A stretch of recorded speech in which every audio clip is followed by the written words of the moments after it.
Go over knee flossing real quick.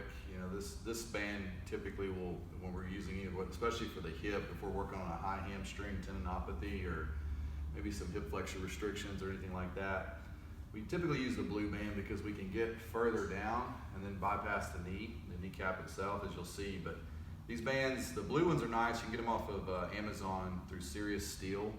I know Rogue makes a couple of them, but they actually don't make one that's quite this big. But we use these a lot in the office. So doing the quad itself and the hamstring, go about halfway up the thigh. And we typically start that tack strip. As you can see, I'm going from the inside out because I want to take these tissues, which typically people use the outside of their quad and the IT band a whole lot. So I want to take that and put most of that pressure to torque it this way. So again, I'm compressing it horizontally. Creates that friction, just like when you floss the plaque out of your teeth. We're going to try to floss some of the restrictions in the fascia. And as you can see, I get it closer down to the kneecap itself. I'm going to go underneath it, just where that tibia plateau is, and stay away from the kneecap. And I do that because I don't want to compress the kneecap into the actual femur condyles and create a lot of pressure there. Leave yourself a little bit of room.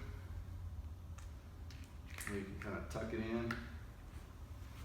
Then you can go through some sport-specific motions like some air squats.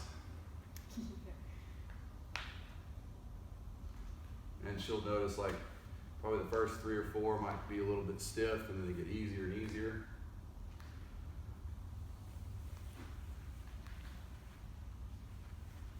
And then also we can do an open chain and just either come back and try to kick the back of your glutes with your heel. So if we're trying to do either a kicking motion, running motion, anything like that. So usually hold it for about a good minute 15 seconds, and then unwrap it. And if you're doing this as a warm-up, which some people do, don't go right into, if you're working out, lifting, sprinting, or anything like that, into your working sets.